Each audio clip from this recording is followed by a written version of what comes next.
Olá pessoal, tudo bem? Estamos aqui para mais um vídeo e hoje é dia de destrinchar o artigo 1829 do Código Civil, em que tem ali a vocação hereditária.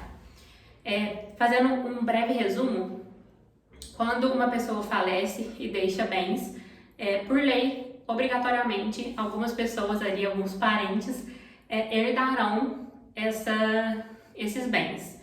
Então, mesmo que haja testamento, mesmo que haja algumas outras pessoas que não sejam familiares que vão herdar por conta do testamento, existem herdeiros necessários que obrigatoriamente receberão os bens, receberão a herança no caso, certo? Vou pedir desculpa pela barulhada, tá tendo obra aqui do lado, enfim, mas vamos lá. Eu vou ler o artigo 1829 e depois a gente sai destrinchando ele. A sucessão legítima defere-se na ordem seguinte. Inciso 1º. Aos descendentes, em concorrência com o cônjuge sobrevivente, salvo se casado este com o falecido no regime da comunhão universal ou da separação obrigatória de bens, ou se no regime da comunhão parcial, o autor da herança não houver deixado bens particulares. Inciso 2º. Aos ascendentes em concorrência com o cônjuge. 3º. Ao cônjuge sobrevivente. E 4º. Aos colaterais. Primeira coisa importante que a gente tem que saber aqui é que os incisos são excludentes, ou seja, se preenchido ali os requisitos, se tiver descendente, só os descendentes vão receber, não pula para baixo. Aí, se eu ver que o falecido ali não deixou nenhum filho, nenhum neto, nenhum descendente, a gente pula para o inciso de baixo e a herança vai para os ascendentes, certo? Então, se tem ali descendente, a gente para no inciso 1º. Agora vamos destrinchar, começando pelo inciso 1º, diz que a sucessão legítima será dos descendentes em concorrência com o cônjuge. O que isso quer dizer? Uma pessoa ali chamada João faleceu e deixou 3 filhos e uma esposa.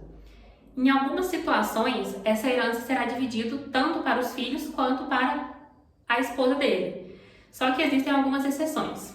Vamos lá que a gente vai ler e entender. Então, a herança será dos descendentes em concorrência com o cônjuge, salvo se casado este com o falecido no regime de comunhão universal. O que isso quer dizer? Quando o casal se casa pelo regime da comunhão universal de bens, todos os bens, os particulares, se transformam em bens comuns. Então, a esposa sobrevivente, o cônjuge susperte, só será meeiro, porque todos os bens são dos dois. Então, ela tem metade deles e ela não vai ser herdeira. Então, a herança vai ser só dos descendentes. Um exemplo. Tá aqui, o João faleceu e deixou 3 filhos. E deixou também a esposa dele aqui, que vai ser a letra E. Casados em regime da comunhão universal de bens, João tem aqui uma casa no valor de R$100.000 e um carro no valor de R$50.000. Esses são os bens que o João deixou e que vai ser partilhado para os seus herdeiros. Vamos lá, regime da comunhão universal de bens, bens particulares, a esposa é meeira. Então, 50% disso aqui já é da esposa, certo? 50% já é da esposa. Então, R$150.000, que é a totalidade dos bens, a esposa é meeira e tem R$75.000, certo? Tem aqui R$75.000. E aí, os outros herdeiros são os filhos, e os filhos vão herdar os outros 50%, que é só do João. Então, o João tem também R$75.000, que deixou a título de herança, que será partilhado, dividido por 3, que são os 3 filhos. E aí, eu não vou saber fazer a conta certinho, mas será 75.000 dividido por 3. A esposa não herdou, só meou, porque é casado na comunhão universal de bens, certo? Agora, a próxima exceção que o cônjuge não vai concorrer com os descendentes é no caso da separação obrigatória de bens. Na separação obrigatória, o que é meu, o que é seu, e não existe nosso. Só, claro, se for comprovado, o esforço comum, a sociedade de fato, enfim. Mas pra gente entender aqui certinho, os meus bens particulares são meus e a esposa não vai herdar, certo? Somente os descendentes vão herdar. Então, aqui nesse caso seria, se esses dois bens fossem particulares do João, 150 mil seria dividido pelos 3 herdeiros, já que o cônjuge não vai concorrer. Tudo bem? Agora eu vou...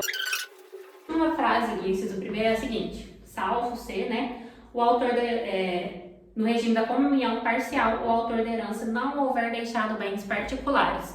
O que significa isso? A e B se casaram, certo? Porém, antes do casamento, aqui, ó, antes do casamento, A já tinha 100 mil reais de um imóvel dele aqui, casinha, 100 mil reais, e B tinha um outro imóvel de 70 mil reais. Esses dois aqui são bens particulares dos dois, certo? Na comunhão parcial, só vai comunicar os bens adquiridos na constância do casamento. Então, enquanto estavam casados aqui, eles adquiriram mais, não sei, somando todos os bens, eles têm 300 mil reais. Então, aqui, o A faleceu, eles juntos tinham 300 mil reais e também tinham 2 filhos. Como que vai ficar a sucessão nesse caso? Vamos lá. Ele deixou bem particular, então ele tem 100 mil reais a serem partilhados, porque esse aqui é bem particular, adquirido antes do casamento, a esposa dele não é meieira, certo? E aqui 300 mil reais foi de meação, porque foram de bens adquiridos na constância do casamento. Então, aqui fica 150 de B e 150 do A. Então, esses 150 também vão entrar ali na herança. Porém, os bens particulares serão herdados pelos 2 filhos mais a esposa. Então, esses bens aqui serão divididos por 3. Por quê? Porque no inciso primeiro fala que em concorrência com o cônjuge sobrevivente, salvo se casado no regime de comunhão parcial de bens, o autor não tiver deixado os bens particulares. Aqui ele deixou bem particular, então ela vai concorrer com os descendentes ali na herança, certo? Agora isso aqui, que foi da meação, somente os filhos têm direito, porque são bens comuns ali. Então já é 50% da esposa e os outros 50% serão partilhados aí para os filhos, certo? E se o A não tivesse nenhum bem antes do casamento e tivesse apenas 300 mil reais e os 2 filhos? Como não tem bem particular, lendo o inciso 1, a gente entende que 150 do B, 150 do A, apenas o 150 do A será partilhado entre os descendentes, porque o cônjuge não vai concorrer enquanto não tiver bem particular. Entenderam? Se não, deixa a perguntinha aí embaixo que eu respondo depois. Então, ficou assim a sucessão se tiver descendente e cônjuge para ali no inciso primeiro. Porém, o João morreu e não deixou filhos e deixou apenas os pais e a esposa. O inciso segundo fala o quê? Aos ascendentes em concorrência com o cônjuge. Aqui não existe exceção. No inciso primeiro falava em concorrência com o cônjuge, salvo ser aquelas 3 exceções que a gente viu. O inciso segundo não tem exceção. Então, em todas as vezes que o falecido deixar herança e não tiver descendentes, o inciso segundo diz que os ascendentes, ou seja, os pais, os avós, os bisavós, herdarão a herança em concorrência com o cônjuge, independente do regime de casamento. Então, aqui, o João morreu, o João faleceu, deixou aqui o pai e a mãe dele, e aqui deixou a esposa. Aqui, independente se houver meação, a meação está ali segura para a esposa, e a outra parte, a esposa também tem direito. Então aqui, João tem o quê? 300 mil reais de bens. Disso aqui, a gente vai tirar a meação. Vamos supor que isso aqui é só comunhão parcial de bens, eles adquiriram 300 mil reais em bens na constância do casamento. Então, a esposa é meeira, ela tem 150 mil de meação. E os outros 150 mil reais, que é a parte do João, que acabou de falecer, vai ser dividido entre o pai, a mãe e a esposa.